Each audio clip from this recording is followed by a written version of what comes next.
नमस्कार विद्यार्थी मित्रांनो, या व्हिडिओच्या माध्यमातून आपण चंद्रगुप्त मौर्याची कामगिरी किंवा चंद्रगुप्त मौर्याचं योगदान कशा पद्धतीचं होतं हे थोडक्यामध्ये पाहणार आहोत. प्राचीन भारताच्या इतिहासामध्ये एक उत्कृष्ट प्रशासक, लढवय्या, साम्राज्य निर्माता, थोर पुरुष म्हणून चंद्रगुप्त मौर्याकडे पाहिलं जातं. अत्यंत कठीण प्रसंगातून चंद्रगुप्त मौर्याने बलाढ्याच्या साम्राज्याची निर्मिती केलेली होती. नुसते साम्राज्याची निर्मिती करून चंद्रगुप्त थांबला नव्हता, तर उत्कृष्ट प्रशासन निर्मितीमध्ये अत्यंत महत्त्वाची भूमिका चंद्रगुप्ताची असलेली दिसून येते. आर्य चाणक्याच्या मदतीनं चंद्रगुप्त मौर्याने भारतातील पहिलं मोठं बलाढ्य साम्राज्य निर्माण करण्यामध्ये तो यशस्वी ठरलेला होता. तो उत्कृष्ट योद्धा होता. एकंदरीत थोडक्यामध्ये आपल्याला चंद्रगुप्त मौर्याची कामगिरी कशा पद्धतीची होती किंवा चंद्रगुप्ताचं योगदान कशा पद्धतीचं होतं हे या व्हिडिओच्या माध्यमातून आपण पाहणार आहोत.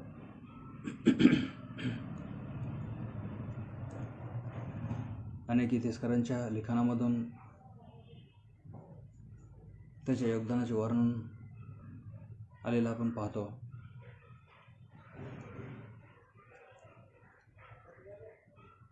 स्वातंत्र्यवीर विदा सावरकर यांनी चंद्रगुप्ताच्या कामगिरीचे वर्णन केलेलं आहे. त्यांच्या मते प्राचीन भारताच्या इतिहासातील एक महान सम्राट म्हणून या चंद्रगुप्त मौर्याच्या योग्यतेचं महत्त्व त्यांनी आपल्या लिखाणाच्या माध्यमातून पटवून देण्याचा प्रयत्न केला.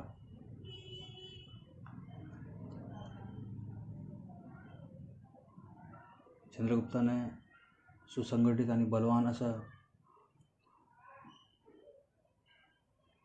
बलाढ्य साम्राज्य निर्माण करून एक अतिशय महत्त्वपूर्ण आणि वैशिष्ट्यपूर्ण प्रशासकीय व्यवस्था निर्माण केलेली होती. परकीय सत्तेच्या वर्चस्वाखालून मायभूमीची अर्थात भारताची मुक्तता केली. विशाल साम्राज्याची निर्मिती केली आणि भारतात प्रथमच एकछत्री अंमल प्रस्थापित केला. ही अत्यंत महत्त्वपूर्ण ऐतिहासिक घटना मानली जाते. जगाच्या इतिहासामध्ये जे काही महान पुरुष कर्तबगार व्यक्तिमत्व होऊन गेले, अशा महान व्यक्तींच्या मालिकेमध्ये चंद्रगुप्त मौर्याची गणना केली जाते. एकंदरीत काही महत्त्वपूर्ण मुद्द्याच्या माध्यमातून आपल्याला या चंद्रगुप्त मौर्याच्या कामगिरीचं वर्णन थोडक्यामध्ये करता येईल. पहिला महत्त्वपूर्ण मुद्दा म्हणजे ऐतिहासिक सम्राट, महान व्यक्तिमत्व या चंद्रगुप्ताचं असलेलं दिसून येतं.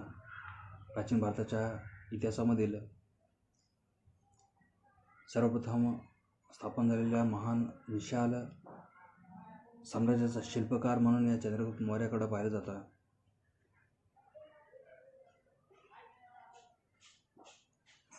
तो अत्यंत महत्त्वाकांक्षी होता. पूर्वेकडील मगधाच्या स्वदेशी परंतु अन्यायी आणि अत्याचारी नंद घराण्याची राजवट संपवणारा आणि पश्चिमेला परकीय ग्रीकांच्या मगरमिटीतून स्वदेशीची मुक्तता करणारा एकछत्री साम्राज्य उभा करणारा चंद्रगुप्त हा एक असामान्य कर्तृत्वान पहिला इतिहासातील सम्राट मानला जातो. चंद्रगुप्त मौर्याच्या या महान कर्तृत्वाने प्राचीन भारताच्या इतिहासाला एक प्रकारची वेगळी कलाटणी देण्याचं काम या चंद्रगुप्ताने केलेलं दिसून येतं. चंद्रगुप्त नव्या युगाचा निर्माता होता. चंद्रगुप्त मौर्याचा उल्लेख ऐतिहासिक युग निर्माता म्हणून केले जात आहे. अनेक इतिहासकारांनी त्याचा उल्लेख नवयुगाचा निर्माता म्हणून केलेले दिसून येते. ग्रीकांच्या दास्याच्या शृंखलेतून भारतीय प्रदेशाला मुक्त करणारा आणि दुष्ट नंदवंशाचा शेवट करून एक कल्याणकारी राजवंशाची स्थापना करणारा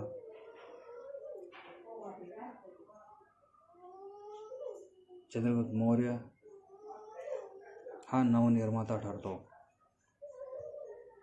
कारण आपल्या पराक्रमाने जवळजवळ संपूर्ण भारत एकछत्री राजवटीखाली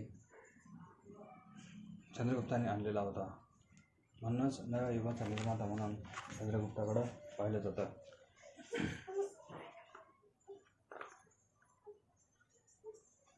चंद्रगुप्त मौर्य घराण्याचा संस्थापक मानला जातो.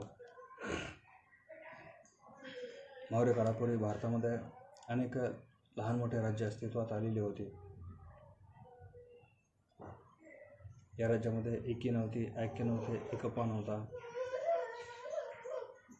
नंद साम्राज्य विशाल असलं तरी या साम्राज्याबाबत जनतेला सहानुभूती बिलकुल नव्हती आणि म्हणूनच परकीयांनी या परिस्थितीचा फायदा घेऊन भारतावरती स्वारी करून बराच मोठा प्रदेश आपल्या वर्चस्वाखाली निर्माण आणलेला होता.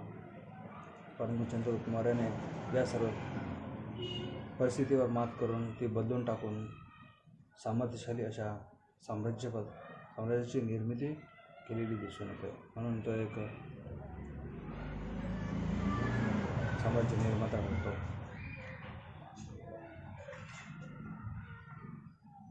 असं म्हटलं जातं की तो देदीप्यमान विजेता होता. चंद्रगुप्त मौर्याने या काळात फार मोठ्या प्रमाणात विजय संपादन केले होते. त्याला मदत करणारा आर्य चाणक्य होता. अत्याचारी राजवटीविरुद्ध चंद्रगुप्त मौर्याने उचललेलं पाऊल एक प्रकारे लोकक्षोभाचं प्रतिनिधित्व करणारा होता. लोकक्रांतीचे नेतृत्व करणारं त्याचं हे कार्य ठरलं. त्यामुळे चंद्रगुप्त मौर्यासारखा नवोदित नेतृत्वाला बलाढ्याच्या नंदाच्या विरोधामध्ये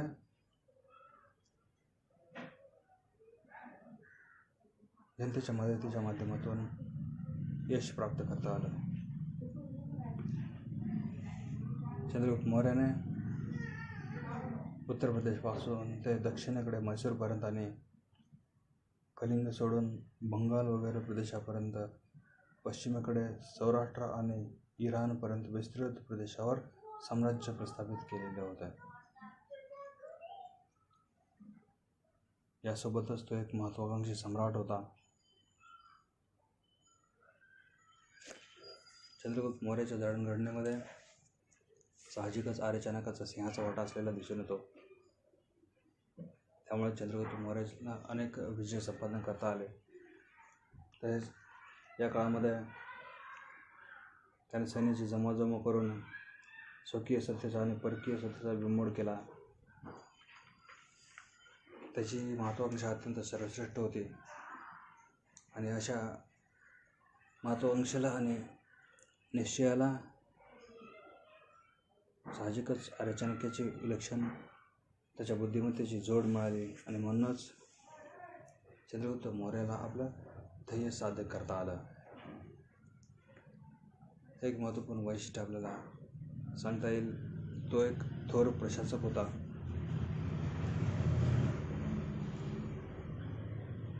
भारतात प्रथमच कार्यक्षम प्रशासनाची त्यांनी निर्मिती केलेली होती.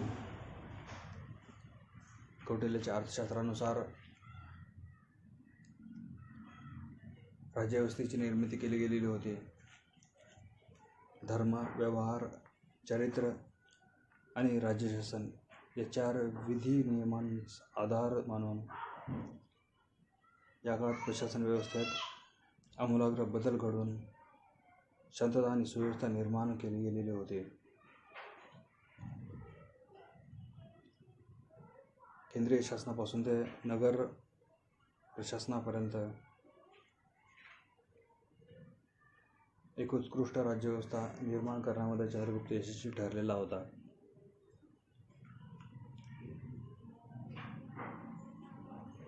एकंदरीत आपल्या प्रशासनाच्या माध्यमातून उत्कृष्ट व्यवस्था आणि जनकल्याणाची कामं चंद्रगुप्ताने केलेली दिसून येतात. चंद्रगुप्ताचं आणखी एक वैशिष्ट्य म्हणजे तो राजनीतिक कौशल होता.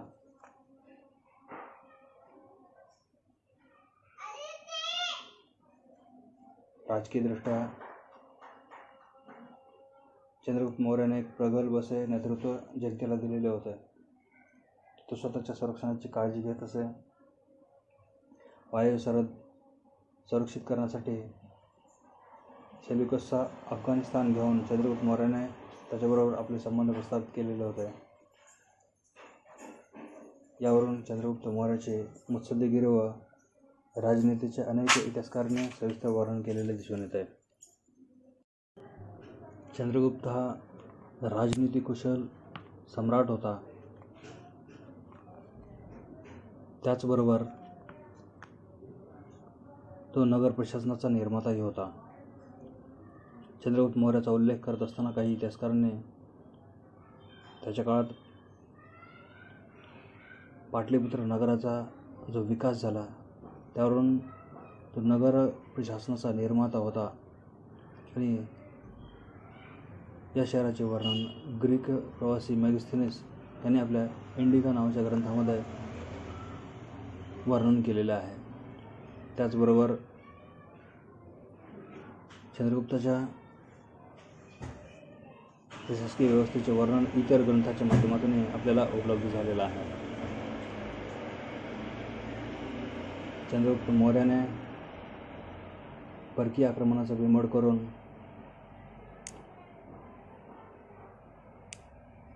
स्वदेशाची मुक्तता केली असंही म्हटलं जातं. चंद्रगुप्त मौर्याची प्राचीन भारताच्या इतिहासातील महत्त्वपूर्ण कामगिरी म्हणजे भारत मातेला परकीय आक्रमणाचा जो कलंक लागलेला होता तो कलंक त्याने धुवून काढला आणि म्हणूनच त्याच्या या कामगिरीचे वर्णन विदा सावरकरांनी आपल्या ग्रंथामध्ये केलेलं दिसून येतं. ते म्हणतात, भारतपुत्राने भारत मातेवरील कलंक धुवून काढला. अशा प्रकारचं वर्णन चंद्रगुप्त मौर्याच्या या कामगिरीचं विदा सावरकरांनी केलेलं आहे. त्याच्या कामगिरीचं एक महत्त्वपूर्ण वैशिष्ट्य म्हणजे तो उत्कृष्ट सेनानी होता, पराक्रमी सेनानी होता. तो उत्तम प्रतीचा सैनिक म्हणून भारतीय इतिहासामध्ये वैशिष्ट्यपूर्ण मानला जातो. सेनापतीपदासाठी आवश्यक असणारे धाडस, शौर्य, पराक्रम हे त्याच्या व्यक्तिमत्वाचा एक भाग होता. लष्कराचं महत्त्व त्याला पटलेलं होतं आणि त्यामुळं प्रचंड मोठं लष्कर चंद्रगुप्ताने निर्माण केलेलं होतं. अनेक युद्ध मोहिमेचं तो स्वतः संचलन करत असे. नेपोलियनसारखं धाडस, सिकंदर आणि जुलियस सीझरसारखे अनेक लढवय्या गुण चंद्रगुप्ताच्या अंगी एकवटलेले दिसून येतात. अनेक युद्ध मोहिमांमध्ये त्याला विजय संपादन करता आला. युद्ध कौशल्यामध्ये तो अत्यंत पारंगत होता. त्याच्या व्यक्तिमत्वामध्ये